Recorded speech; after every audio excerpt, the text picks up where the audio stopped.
Welcome to our YouTube channel. तो आज हमारी डिस्कशन का टॉपिक है दुनिया की दो सबसे बड़ी ताकतों के बीच छिड़ी एक ऐसी लड़ाई जिसका बिलीव इट और नॉट सीधा असर हम सब की महंगाई और जेब पर पड़ रहा है। जी हां, हम बात कर रहे हैं यूएस चाइना ट्रेड वॉर की। चलिए इस पूरे सच को समझते हैं बिल्कुल सिंपल भाषा में।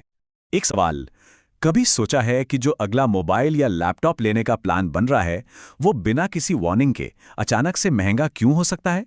क्या है इसके पीछे? और इन्वेस्टमेंट्स का क्या? जो स्टॉक मार्केट इतनी तेजी से ऊपर जा रहा है, क्या इस ग्लोबल लड़ाई की वजह से वो अचानक से क्रैश हो सकता है? ये डर तो सबको है, आखिर पैसा लगा। या फिर इस अनिश्चित समय में, इस अनसर्टेनिटी में क्या सब कुछ छोड़कर सोने में पैसा लगा देना चाहिए? क्या गोल्ड ही सबसे सेफ बेट है और उसके दाम आसमान को छुएंगे?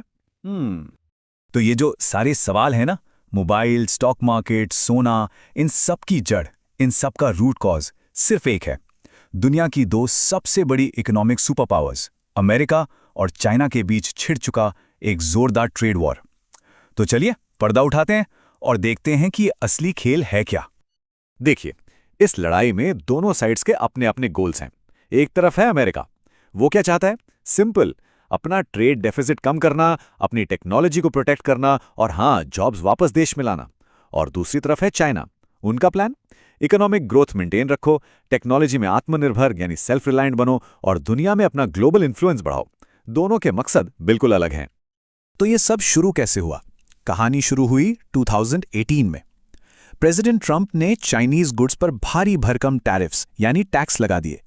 अब चाइना चुप तो बैठने वाला था नहीं, उन्होंने भी इसका जवाब टैरिफ से ही दिया, टिट फॉर टैट। और अब ये लड़ाई इस मोड़ पर आ चुकी है कि 2025 तक, सुनिए 2025 तक चाइना से आने वाले लगभग हर सामान पर 100% तक टैरिफ लगाने की धमकी दी जा रही है। सोच सकते हैं? इस पूरी लड़ाई की जो सबसे बड़ी वजह है ना, वो है ये नंबर्स। स्क्रीन पर देखिए, अमेरिका का चाइना के साथ ट्रेड डेफिसिट मतलब व्यापार का घाटा 2023 में लगभग $280 बिलियन का था। बिल्कुल साफ शब्दों में कहें तो अमेरिका चाइना से सामान खरीदता बहुत ज्यादा है और उन्हें बेचता बहुत ही कम है, और ये घाटा सालों से चला आ रहा है। लेकिन इस लड़ाई में चाइना ने अपना एक ऐसा सीक्रेट वेपन, एक ऐसा ब्रह्मास्त्र इस्तेमाल किया है जिसने, मैं मजाक नहीं कर रहा, पूरी दुनिया में हाहाकार मचा दिया है। ये हथियार है रेयर अर्थ एलिमेंट्स, या शॉर्ट में कहें तो REES। ये आप समझ लीजिए 17 ऐसे मैजिकल एलिमेंट्स हैं जो हमारी मॉडर्न टेक्नोलॉजी की जान है। आपके फोन से लेकर फाइटर जेट तक सब कुछ इन्हीं पर चलता है। सोच रहे हैं ये इस्तेमाल कहाँ होते हैं? हर जगह। मोबाइल की स्क्रीन, इलेक्ट्रिक गाड़ियों की बैटरी, फाइटर जेट्स का गाइडेंस सिस्टम, यहां तक कि हॉस्पिटल्स में MRI मशीन्स तक। सही मायने में इनके बिना आज की मॉडर्न दुनिया लिटरली आगे नहीं बढ़ सकती। It's that critical. और यही है चाइना की असली ताकत। दुनिया के 90% से ज्यादा क्रिटिकल एलिमेंट्स की रिफाइनिंग, यानी इनको जमीन से निकालकर इस्तेमाल करने लायक बनाने का काम अकेला चाइना करता है। ये एक तरह की ग्लोबल मोनोपोली है। सोच के देखिए, पूरी दुनिया की टेक सप्लाई एक देश के हाथ में। तो चीना ने क्या किया? उन्होंने अपना पत्ता चला।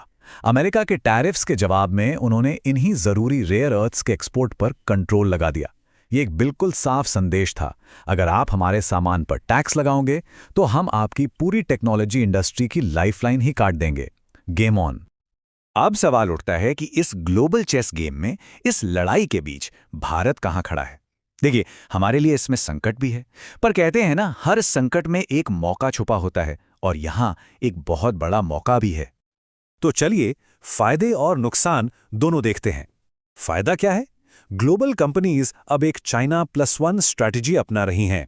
मतलब सिंपल, वो अपने सारे अंडे एक ही टोकरी में नहीं रखना चाहती। वो चाइना के अलावा एक और मैन्युफैक्चरिंग बेस ढूंढ रही हैं, और इस रेस में भारत एक टॉप कंटेंडर है। लेकिन नुकसान भी है। हम आज भी इलेक्ट्रॉनिक्स और दवाइयों के रॉ मटेरियल के लिए चाइना पर बहुत ज्यादा डिपेंड करते हैं। अगर वहां से सप्लाई आना बंद हुई तो महंगाई बढ़ना तय है। और ये जो फायदे की बात है ना, ये सिर्फ बातें नहीं है, ये साफ नंबर्स में दिख रहा है। 2018 से 2024 के बीच इंडिया और अमेरिका का ट्रेड जबरदस्त तेजी से बढ़ा है, और आज अमेरिका भारत का सबसे बड़ा ट्रेडिंग पार्टनर बन चुका है।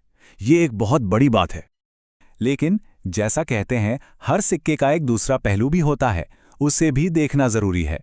इसी टाइम पीरियड में चाइना के साथ हमारा ट्रेड डेफिसिट यानी व्यापार घाटा कम होने की जगह लगातार बढ़ा है। 2023-24 में तो ये $85 बिलियन के रिकॉर्ड हाई पर था। ये साफ साफ हमारी चाइना पर डिपेंडेंसी दिखाता है। तो वापस आते हैं रेयर अर्थ पर। सवाल यह है कि क्या भारत चाइना की इस मोनोपोली को तोड़ सकता है? जवाब है बिल्कुल। हमारे पास दुनिया का तीसरा सबसे बड़ा रेयर अर्थ रिजर्व है। हाँ, चाइना के 44 मिलियन टन्स के सामने हमारे पास लगभग 7 मिलियन टन्स हैं। नंबर कम है, लेकिन पोटेंशियल बहुत बड़ा है। तो इस मौके को आखिर भुनाया कैसे जाए? 3 बड़े कदम हैं जिन पर काम करना होगा। नंबर 1, अपनी डोमेस्टिक माइनिंग और सबसे जरूरी रिफाइनिंग कैपेसिटी को तेजी से बढ़ाना। नंबर 2, क्वाड देशों यानी अमेरिका, जापान, ऑस्ट्रेलिया के साथ मिलकर एक चाइना फ्री सप्लाई चेन तैयार करना। और नंबर 3, ई-वेस्ट यानी पुराने इलेक्ट्रॉनिक्स से इन कीमती मेटल्स को रिसाइकिल करने पर पूरा जोर देना। ये हमारा गेम प्लान हो सकता है। लेकिन ठहरिए, ये पूरी लड़ाई सिर्फ सरकार या बड़ी बड़ी कंपनीज की नहीं है। इसमें एक बहुत बड़ा रोल हम सब का है। असली ताकत तो आम नागरिक के हाथ में है। तो सवाल है कि हम और आप एज अ कॉमन सिटीजन क्या कर सकते हैं? 4 बहुत ही सिंपल चीजें हैं। पहला, जब कुछ खरीदें, मेड इन इंडिया प्रोडक्ट्स को प्रेफरेंस दें। दूसरा, अपना पुराना इलेक्ट्रॉनिक सामान कचरे में मत फेंकिए, उसे सर्टिफाइड ई-वेस्ट कलेक्शन सेंटर्स पर दें। तीसरा, अपने आसपास के लोकल बिजनेस को सपोर्ट करें। और चौथा, इस महंगाई के दौर में अपने फाइनेंसेस को अक्लमंदी से मैनेज करें, सेव भी करें और इन्वेस्ट भी। इसको ना ऐसे समझिए, जब भी हम कुछ खरीदते हैं, हमारा वो फैसला एक वोट की तरह है। हम वोट दे रहे हैं कि हम किस देश की इकोनॉमी को मजबूत करना चाहते हैं, अपनी या फिर किसी और की। चॉइस हमारी है। तो आखिर में सबसे बड़ा सवाल यही है, क्या भारत इस ग्लोबल संकट को, इस क्राइसिस को अपने लिए एक सुनहरे अवसर, एक गोल्डन अपॉर्चुनिटी में बदल पाएगा? इसका जवाब दोस्तों हम सबके हाथों में है।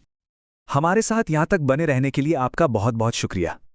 अगर आपको ये जानकारी पसंद आई तो प्लीज़ इसे लाइक ज़रूर करें, हमारे चैनल को सब्सक्राइब करें और हाँ, कमेंट्स में हमें ज़रूर बताएं कि आप इस पूरे मुद्दे पर क्या सोचते हैं।